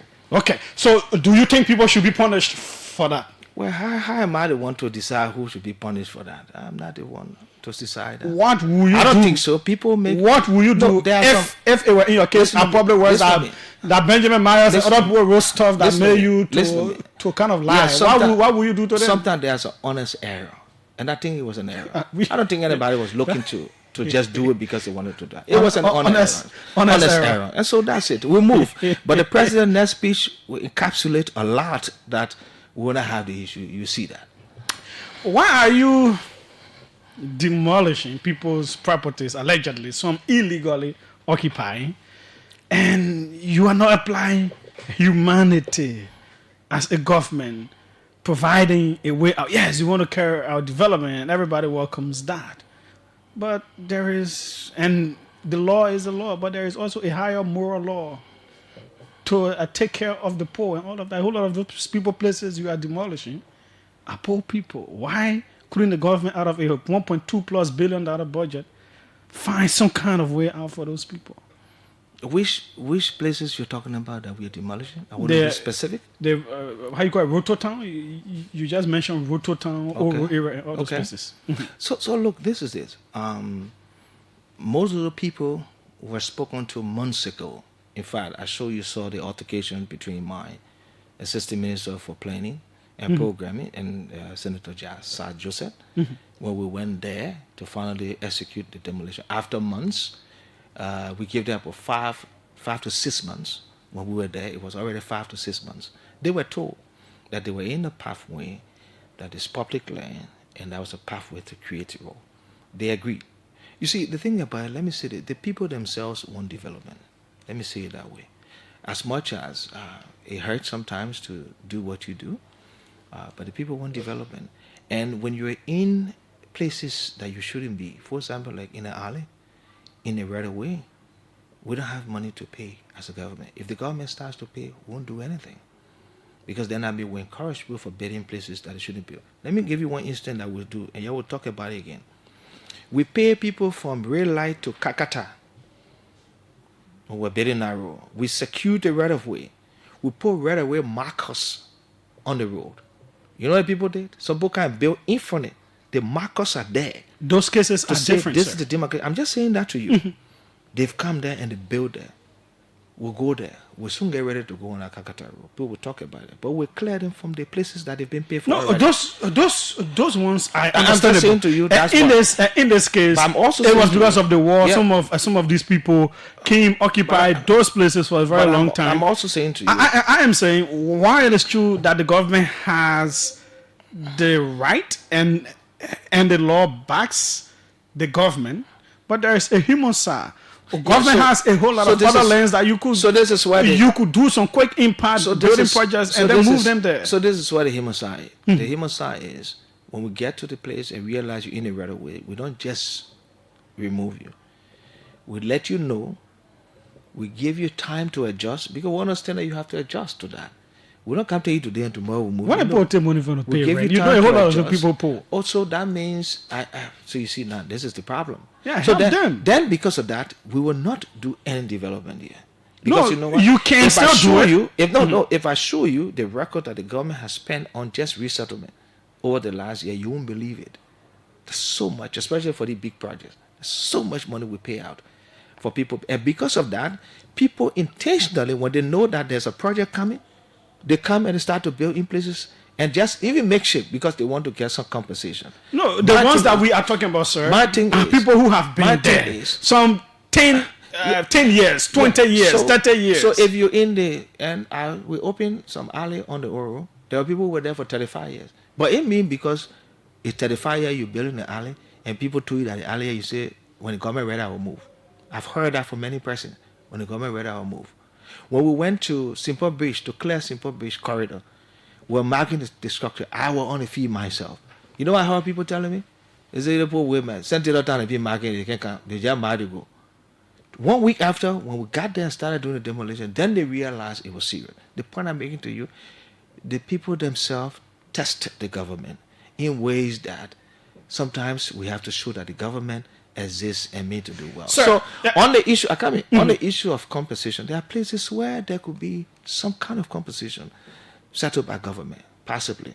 What we are doing in places that we are building road, especially in right of way, if you're in those corridors. In fact, most of the people have agreed to do self-demolition.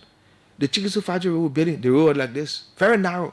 When we got there, the people themselves say 1 hour road, they started to cut their buildings by themselves. People do self-demolition because they understand that where they are, they shouldn't be there.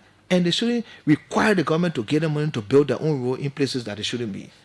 If the government does that, we're not going to do any work. We're not going to have money to build the roads. Is there any reason why roads that partners are joining you to do, whether through loans or grants, that they insist that you do resettlement action plan before they can come in? I think one of the reasons why the partners do that, they don't want noise according to them, with the projects that they do. They think that it is you, the government, that actually needs noise. They think that the government settled. They think that the government sat down and allow people to do whatever water or not. Government should have stopped people from building in places that shouldn't build. And that's the point. So you see, and so government is also a problem in this case. So we had, of course, and we have inherited that. We want to change the story down. And let me say this to you: look, the people I've seen, I've gone to do demolition. I was on the site. Some of the places were doing demolition. You know what people say? Development come with pain. We see it. You're breaking. You just make sure no partiality in the things you do, and you're opening the road. We okay. The people accepting it. It's just that there are some people who want to some people were here. Let me be political. They didn't do nothing. They couldn't even move 1 inch anywhere. They were comfortable with the city that they had. They couldn't even, when they building road, they banned it all kinds of ways. They didn't want to do it. They didn't want to take the bold action. We are here now. We are taking the action that's required, and they want to put the people against the government. The people themselves know that what the government is doing, to an extent, is in their interest. If we are able to build a road that brings you from Garnersville all the way to Monrovia along the Tottenham Boulevard, without accessing Tottenham Boulevard, the number of times you stay in the traffic, the inaccessibility sometimes, when there's riot, all kinds of things, they block your road and there's another road that you can access. Who doesn't want that? The people want development. We leave here, we go to other countries, we see what it look like. We appreciate it. And when we're taking the steps to do that, and then people want to politicize it, we are not. And let me say this: the president, except he called me and said, we're going to stop. And maybe when he says stop, after a while, I could say, no, Mr. President, I can't stop. Then the other joy is, it made me weak, because not the kind of joy I want, to just sit down and take pay. I want to get things done. We have to transform the country. And the president has given us the blessing to do that. We will be peaceful. We'll work with our people. We'll give them time to adjust to what we are doing. But Julius, we'll proceed and open up these alleys and build the city that we all can be proud of. One of the issues too that people are concerned about is there were times in the past that some demolitions took place and the developments did not go there.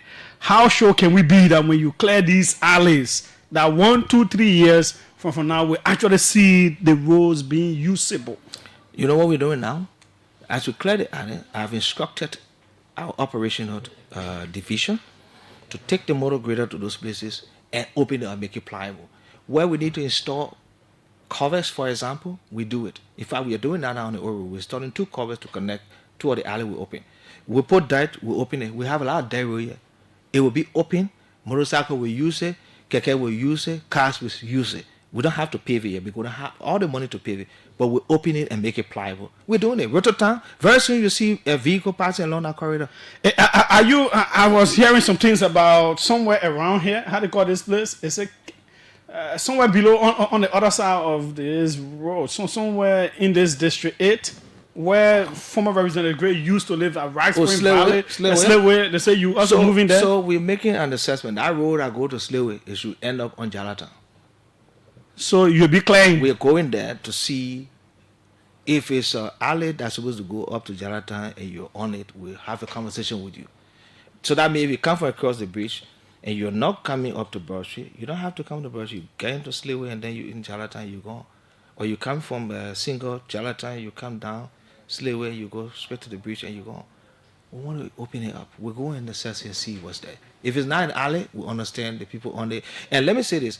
Once you have private property, we take care of that. Like on the Paco Island, we're doing 30 feet. That's the measurement for that alley.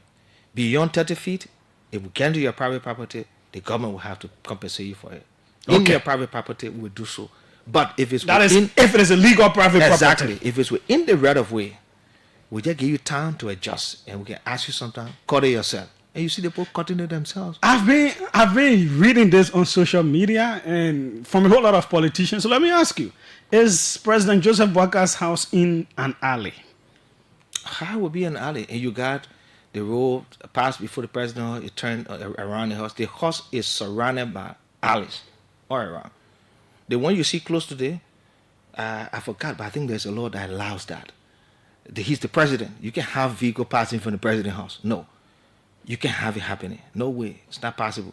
to allow that place to be open? I know that's the question. Somebody said, "Oh, it's close." No, to I mean people say his house is sitting on an alley. No, It's no. You can see that there's, in fact, the house is surrounded by alleys. Okay. All sides. In front, on the side, on the other side, the back. He has a neighbor in the back. So there's no way he can be sitting in an alley. But that blockade there is because he's the president. You can't have vehicle passing in front of the president's house. Apart from roads, alleys, bridges, are there other developmental initiatives probably was involved before we go to the lines? So we did the, of course, we did the infrastructure conference, and the president highlighted the issue of public buildings. Mm-hmm. There's a lot that came out of that conference. Our team now is working on the report, on the final report, that will be validated by some of the conference participants at the Ministry of Public Works. We'll find a date to do the validation. When that is done, we'll sit down, share a copy with the president, and sit down to talk about the recommendation and what we need to do with some of the recommendations. If those are things that we can do within the purview of the ministries and agencies, will add any additional funding, we'll do so. If we need that, we'll say what it is. If we need our partners to help us with some of the process, we'll do so. So that will be presented to the president and onward to cabinet for cabinet endorsement on some of the recommendation. But there's also conversation about public buildings. So we, of course, looking at possibility of assessment on the public building. Like you heard about the Hotel Africa thing, there's an interest in the Hotel Africa. That property is situated on the 392 point something acreage. We want to claim the entire space that has been illegally occupied. That's a conversation that we'll be having. Of course, we spoke with the legislature coming in to talk about that, because I'm part of the IMCC with the NIC that was discussing that potential investment proposal. But one of the preconditions was to make sure the place is clear out. That place is a very beautiful enclave, I believe, that we can turn into a new part of what Monrovia should look like. If you go there and see how people have built everywhere, no authorization, people selling land to them, they don't have the land, they're selling public land. You have the Unity Conference Center is occupied. If you go to the back of it, there's a beach in the back. The golf course is occupied. We have to clear it. It's public land. So there's a conversation with the government. Of course, there's some kind of arrangement that should be looked at for those people. There's not alley, but it's they're in a space that they should not be anyway, but it's not their land, and we need land. There are investors that come and want to do a whole lot. You saw the beautiful, to come up, the Monrovia Mall that you see there, Monrovia Mall somewhere to Sophie Junction. It's a tight space. It's a beautiful mall, but if you have a space like that open and ready to give to an investor who wants to build a shopping center, a shopping mall, or a theater, or just something, if you renovate, rehabilitate a hotel and turn that whole place into an enclave that makes a new city in the Broadway community, that's something that we should do. So, okay, now securing the land is something that we stay up to do. Talking about the conference, I know the ministry came out with a release, the fact that you didn't invite former officials initially and all of that. And then there was this complaint about one Moniru Yen that he brought out this whole idea about the infrastructure conference, and you seem not to have got him involved and all of that. How do you respond to that? So, but let me talk to the first thing you say about me not inviting former officials. And initially. Mm-hmm. So, look, we invited the Engineering Society. The former Minister of Public Works is a part of the Engineering Society. She's a member of that. But she felt we should invite her. As the former minister. Yes. So Engineering Society, our whole group. Yeah, so we took responsibility for that. Yeah, sure. We saw my apologies to her publicly. We invited her, booked a room for her, did her pass, and told her to show up to the conference on Wednesday. We're ready to accept her. She never showed up. So I just felt. Did you personally call her later on, apart from the? We spoke to her. I didn't have the president to call her. I had people call her and set up everything for her. Okay. But after we did that and she never showed up, I just felt she wanted to it was a showmanship that she was trying to create publicly. There was no need for that, but she did that. But that's okay. We handled it the way we could handle it. And I hope that she had come to the conference. Hey, look, the president raising the issue about doing an infrastructure conference. And of course, one time there was this fellow you talk about, Monrovia, that's reached out to me that the president has spoken to him. He spoke with the president. They talked. and we decided to proceed with that. But I thought he had some missteps along the way, and I'm not going to talk about it on the public radio because it doesn't make sense to do that. And because of those missteps that he took, I felt he was not ready to be in line with what we thought we would do in terms of understanding the different protocol required for that. And I thought that we should proceed, and we proceeded. And it shows that the infrastructure conference could get organized and executed, whether with him being in line or not. But he's a good young man that I know about, but just that, there were a few missteps along the way that I will not talk about. So we proceeded, and the conference got executed. Okay, 777-700-995. We have spoken for over 1 hour, 30 minutes. It's your time now to speak with the Public Works Minister, but I will read some messages first, so the cause will wait. Let me read some messages that have come in first of all. I don't usually. This one says, Mr. Nyan Demi, Dean of Sherlock Como Memorial College School, that's in Bannersville there.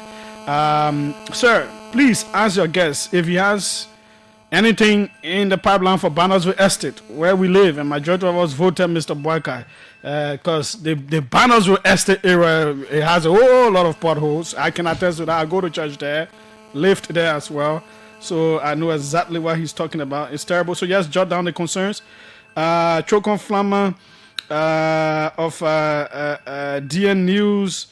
First, there is growing concern regarding the demolition of residential homes in Roto Town for the construction of a road intended to connect along Springfield fence. While infrastructure development is this approach is troubling as it displaces families and disrupts established communities. Rather than resorting to demolition, may I suggest exploring smarter and more modern alternatives. Liberia has an opportunity to make history by constructing its first tunnel running from the old road beneath Springfield to Roto Town. If a tunnel is not immediately feasible, another practical solution would be to construct the road up to Springfield fence and install a control gate. During aircraft landings or takeoff, the gate could be closed, and once operations are complete, vehicular movement could resume. This system is commonly used in developed countries and will eliminate the need for extensive rerouting of roads and the destruction of homes in surrounding areas. I am concerned about the continued construction of ordinary bridges within our nation's capital, particularly along the RRA Road, the primary gateway to the heart of Monrovia. The bridge currently under construction appears to be designed solely for basic vehicular and pedestrian use, similar to bridges built during the J.J. Roberts era. In this modern age, should we not be thinking bigger? Is there a possibility of developing a landmark structure, whether a bridge or tower, that symbolizes Liberia's rich culture, resilience, and diversity? Examples such as the London Bridge, the Lekki Ikoyi Link Bridge in Nigeria, the Manhattan Bridge in New York, or even an iconic tower comparable to Francis Eiffel Tower, demonstrate how infrastructure can serve both functional and symbolic purposes. Alternatively, a grand welcome to Liberia gate similar to those in Grand Bassa and Nimba counties could stand proudly as a national symbol and a bold statement of progress. Mr. Minister, infrastructure is not only about functionality, it is also about vision, identity, and legacy. Liberia deserves development that solves problems while inspiring national pride. Respectfully, Chokon Flan, CEO, DN News. Please inform the minister that there is a shortcut from Kawa Samuka Town, Royal Community to Bannersville. Just less than 20 feet is needed. Please inform him. Okay, he's jotting that down. Good afternoon. I did not hear the minister talking about the avenues in Cinco. Some few days ago, I saw some public works workers mapping Cheeseman Avenue to the Jalatan curve. According to those who built in the alleys, they were asked to leave May 3, 2026 because the demolition will start May 6, 2026. Let me go in here. The messages are many. Let's capture them quickly, folks. George Lobo says, please ask the minister, all our sidewalks have been taken away from us. What is the Ministry of Public Works plan to open up the city roads? Chicken Soup Factory Road is dragging. Which contractors are on it? Is he pleased with the work and performance of Liberian-owned contractors doing roads? They seem slow. Jonathan Pelele sends in that concern. Atimus gave a suggestion, comment, question to Minister Giddings. Let me commend you and your team for assertively taking on the responsibility of getting us a better road network. What are your thoughts on both public works and transport ministry rethinking mobility for our people? For example, the Waterside, Gabriel Tucker, Stockton Creek bridges are so low that it defeats the purpose of getting water taxis, boats, for serious transportation network on our rivers and the road transportation with the old bomb mines road line that can literally be domestic and regional line extending to both Sierra Leone and Guinea. Is the minister open for elaborate diaspora partnership? If so, how soon can this be done? That's Dr. Artemus Gay. Please ask for Samukatan road connectivity with Johnsonville, and that in that same Samukatan there is a road linking to Keba. That one is from Sekou Mamadi Soare, Attorney Henry Lombe. Please ask our guests if there are any plans for the Shara Community Road, Dupo Road. Oh, it's terrible, especially the opening of the drainages. Our community chair lady tried to help, but she was the one who died in the fire incident along with her family. Let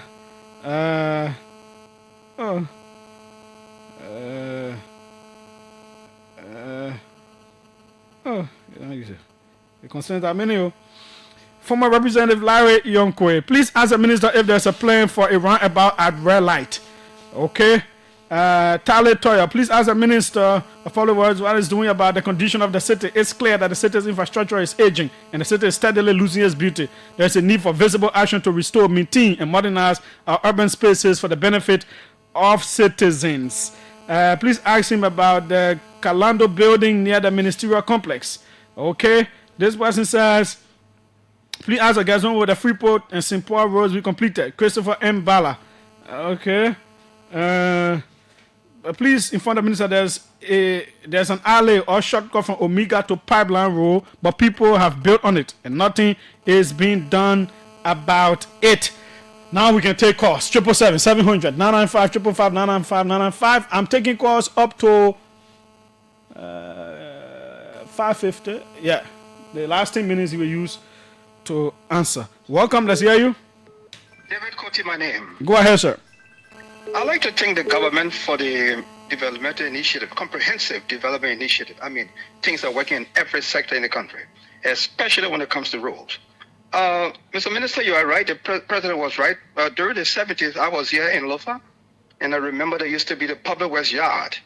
They're zoning something, and it worked very well. There was one Mr. Jensen, who was in Lofa that taking care of that side. And I want to thank you, too, for not paying attention to this thing called political revisionism. That is credit stealing. You are working. You want a complete job, not to start and say we have the blueprint. If you ask the CDC right now, they're going to tell you, look, the construction of the executive mansion started in 1961 and was completed in 1964. But if you ask the CDC now, they will tell you they have the blueprint for that mansion. So this thing about credit stealing, don't pay attention. Continue doing your work. My only question to you is, what are you thinking about the Ducal Palace building, the E.G. Roy, and the housing bank on Ashma Street? Is there any plan to revamp these places to use for government offices? Thank you. Okay, thanks so kindly as well. Welcome. Let's hear you quickly.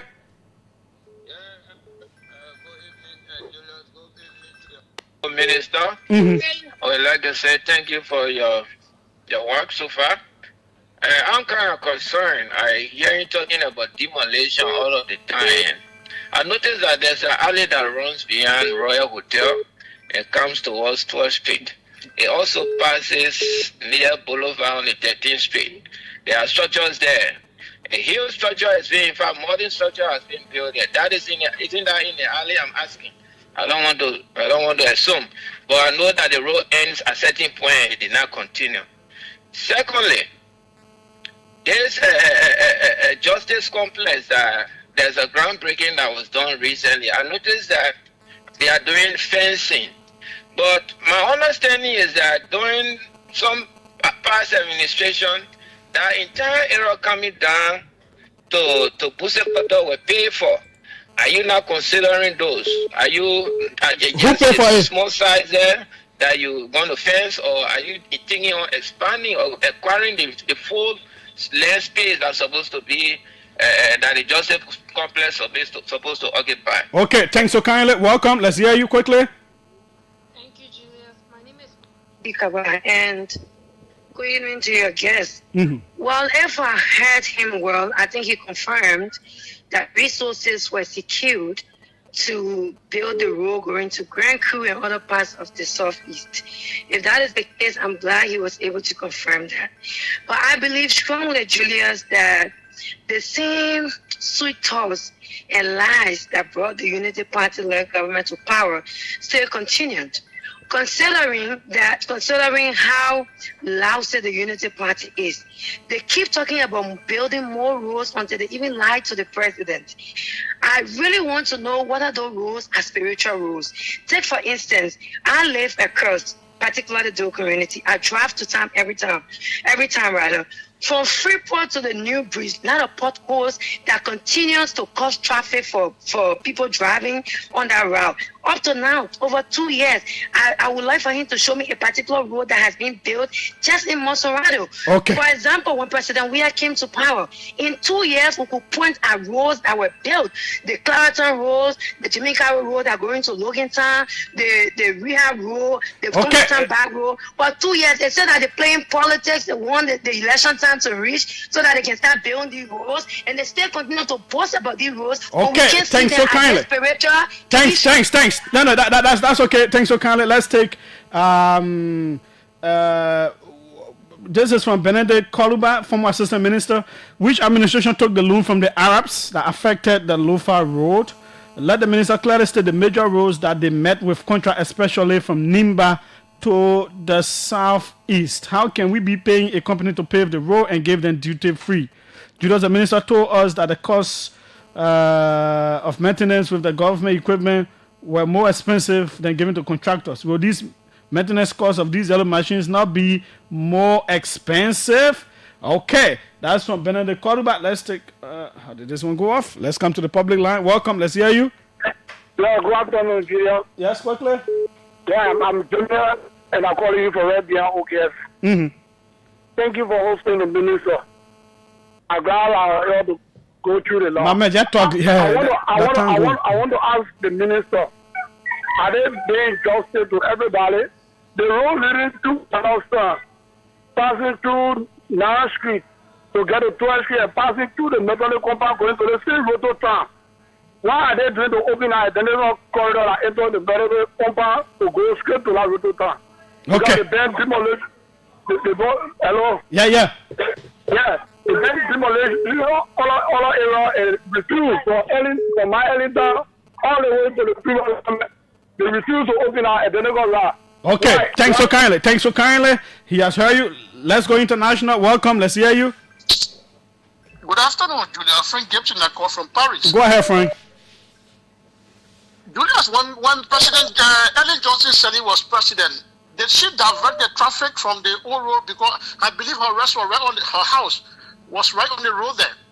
Because the minister just said... No. There is a road that passes directly in from former President Salih's house. It was closed. I think it is still closed. There was a road where that passed right in front of Charles Taylor house. The car used to pass there. No, that one that me road. That one that I'm alley, chief. That me road. The minister lied, Julius. The minister lied. Thank you, please. That's not what I call for, Julius. The minister said, if demolishing places, they give people a notice. Now, development is good, but the government should be responsible enough to do it responsibly, not doing it irresponsible. How? It's very bad. This government is very irresponsible of demolishing people's places. How? Julius, my caretaker on the Johnsonville road there, he went down. They went again and made a paper on Saturday last week, and they're telling you to demolish his place on Thursday, the 12th of February, they are going to break the place. Okay, thanks so kindly. We'll hold you there. We'll hold former Representative Gray here. Let's take Engineer Delino Bryant. Delino, welcome. Good afternoon, Julius. Good afternoon, Honorable Minister. 45 seconds. Perfect. I will do that very fast. The minister talked about something that is very salient, Julius. He talked about the issue of economic corridor. And just to buttress that point, when we talk about economic corridor, that also solved the question of the bread and butter issue. Economic corridor developed multi-criteria analysis, wherein that we determine the corridor based on economic returns. And where roads are constructed in those areas, Julius, what really happened, we have social migration. For every social migration, there are construction of businesses within that corridor. that also create jobs for people. But what I would also suggest to the minister that it could also look at as well, many of the contractors are working within those corridors. They can at some point hire people within a corridor one between 1 to 2 kilometers. You can hire some locals. They can also empower them. The last thing before I can leave the land, Julius, you also talk about the bypass leading from the SKD Boulevard to Concord Town. And you talk about Chief Seat. That's a brilliant idea.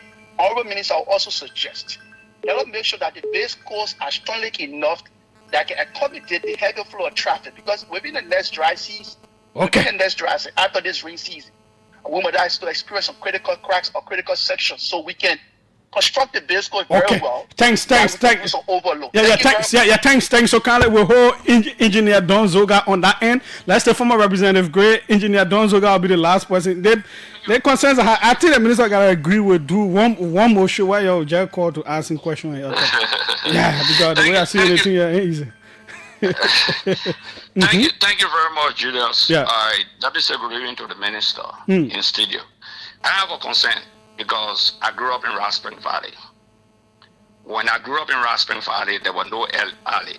No government came and said people paid on alley, beyond GW gives it specifically. You have confirmed, because your people have come in, they've done the marking, they've given the people deadline of May.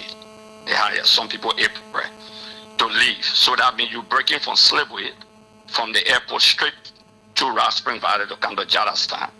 And you're breaking from Charleston, there's another area all the way to 9th Street. My concern here is that not many of those people live to that area over 60, 80 years, some of them 70 years or 40, 50 years. But at no point in time they have been a demonstration of an alley. That's one. The second thing, what's the urgency, Mr. Minister, when you have confirmed that there's no money for pavement, but you will do some cover and all of those things, and you'll be breaking down the area in the rainy season in Bay. My next concern is, have you taken a stroll from where you sit on the right side of Single from 3rd Street to 14th Street? Have you seen the area of the affluence on the right hand side where we have the Judas, I want you to take the camera there. Okay, thanks so kindly, sir. Because of time, it's not easy. Don, I'll just give you 30 seconds. The minister has to respond, and he has only 5 minutes to do that. Yeah. Yes, please, and I will be very strict and direct. This is Architect Don Zoga. And Minister, just 2 things. First, I want to commend you for all the great job you and your team you're doing. First, please give us updates on the zoning law that is being worked on. What's the status of it?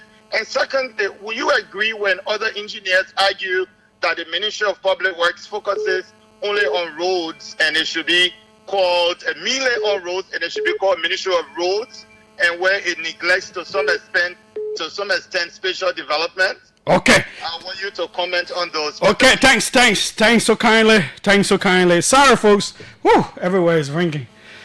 Mr. Minister, you have 5 minutes. So you just breeze over them. Some are 2, 3 the same, so you just breeze over them, put them together. Thank you, Julius. Okay, there was a question about Barnesville Estate. We have not forgotten about Barnesville Estate. Let me say that. Barnesville Estate is to our heart. We are looking to see what's possible this budget year. If we do not, I can promise you that next year, what you see happening in Matadi Estate, you see that happening in Barnesville Estate. I can promise you that. Rototown demolition, we spoke about that already. We are doing that. We are not passing the road through the airport. We are passing the road around the airstrip. So we are now having a conversation with the airport authority to see how we can do that. But there's a space between the park and the airstrip to do that. We're not building a tunnel. We don't have the money to build a tunnel right now. We're not going to do that. Somebody spoke about Samuka Town to Barnesville connection. I will talk to my bridge specialist or the structural people to look at that. If there's a connection that can get us from Samuka Town to Barnesville Estate, that's something we look to do. We're talking about Monrovia interconnectivity. That's something that we're looking to do. Chickasaw Factory Road, we check on the status. There have been some issues. The contractor has resumed work on that road. They started doing the drainage work already, as far as I know. But we'll check on that. Somebody spoke about Gabriel Tucker Bridge, the way it's built, so that for navigation. We had a proposal that was submitted to JACA to see if there can be a conversation about that. They have not agreed to it yet, but to see if we can get a new bridge and lift the current one. That means we elevate the current one and do another bridge, new bridge. So that would be 2.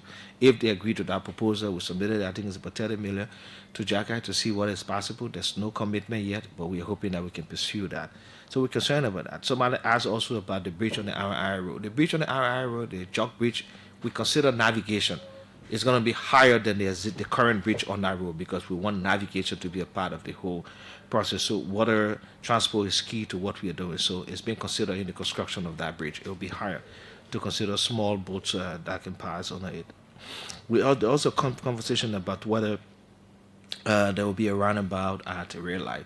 It's something that we are looking to do. Not even a roundabout, I would think a flyover, but it's something that we should consider. Maybe when we're done with the 2 flyovers and see what they look like, we will look at places that we like to be able to make some intervention. But now, because we're doing all these other relief in terms of congesting the traffic, we'll see whether that's something that we want to invest in. What a Freeport to Simple Bridge, the intent is the president gave us clear mandate to us. We're working with the contractor to be able to pave up to Simple Bridge. Even if it's just a single layer, we'll do that up to Simple Bridge before the rains. I hope we can get there. That is what the target is. If you go on the road now, you see the contractor is already working closer to Bowman Bridge. So we're getting closer there. And I'm sure that's something that we can do. There's a conversation on public buildings. Of course, it's a part of what we discuss. These buildings have to be looked at. I know with the Libyan holding company, the Ducal Party Hotel was something that was being considered until the crisis took place in Libya and Gaddafi, died and then everything collapsed. So there's conversation about what we do with these public buildings. And that's what we're trying to start with the Hotel Africa, to look for investment to remodel some of the buildings. Like you saw what we did with the Central Bank of Liberia. Today is the Central Bank. You got the Egypt Royal, you got the Housing Bank. These can be transformed into other ministry agencies. You have that huge building near the GSC. To be able to attract the kind of investment we're looking for. The Justice Complex, we're working with the Ministry of Justice for the design. On the issue of additional space, I know there were conversations about PMMA a long time ago by some leadership. I think it was the Togo government or so. We have not concluded that with Justice Ministry as to how far they want to go in terms of the land space, but they're beginning to fence what they have now. And if there's conversation to go further, that's something that we can talk about. Labor hire along the corridor, yes, all the projects that we are doing, we hire laborers, and that is why when people were arguing about the job numbers that was announced by the president, they really thought that nothing was done, but we also gave numbers. Yes, we want to, because Pablo gave numbers about the jobs that we created along this corridor. Next time we can go. So I don't know about the sum, but I know that numbers that we contributed to that. So it's not a fake number altogether like people would think, but there were contribution to that because we created jobs in several sectors, and I know that, especially some of the corridors that we are working in. Also, there was a question about the zoning law. The update on the zoning law is with the president. The Senate has already signed off on that. We're waiting for the president final approval. There's update on the Zoga asked about whether they want to make it just rural ministry or do spatial development. Of course, spatial development is very important. It was a big part of the conference that we had. We have to rezone, and if I had a new zoning law talking about rezoning of Monrovia, that is why the president has announced the issue of the Palm Grove Cemetery is something that we're considering now to relocate that. We have people remove their bodies from there, give them time to do so, and that place will be turned into something else. It's a complete dump site now. It's so pitiful that we have the dead in that place, and it has turned into a dump site. There's a question, of course, Honorable Gray spoke about the slave conversation. Yes, we're going there to see what's possible. Like I said, if it's private people land, if it's a land that is not within the right of way that we said, we pay for it. But we want to create access to make accessibility easy around the capital. That's something we'll do. But if we're taking people private land, the government will have to pay for it. We are not going to do that all by ourselves. One more last thing before I leave. We didn't talk about it. I know the Minister of Finance said something about reversing harmonization. I don't think he meant that.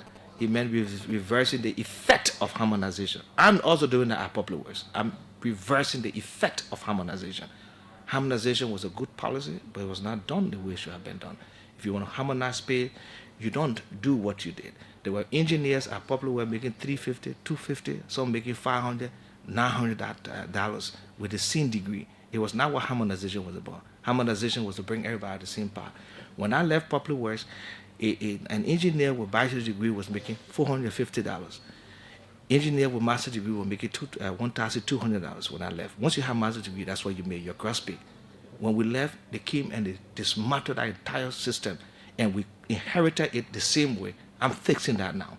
We're taking all engineers coming up to par now, at least with $550 with a minimum a bachelor degree, and those with a master's degree minimum $1,000. That's what we're doing now. So we're reversing the effect of the bad spur of the harmonization policy. The harmonization policy itself was not bad, but some of the things that happened, the effects of it was negative, and that's what we're trying to reverse. And I'm sure exactly what the Minister of Finance was talking about.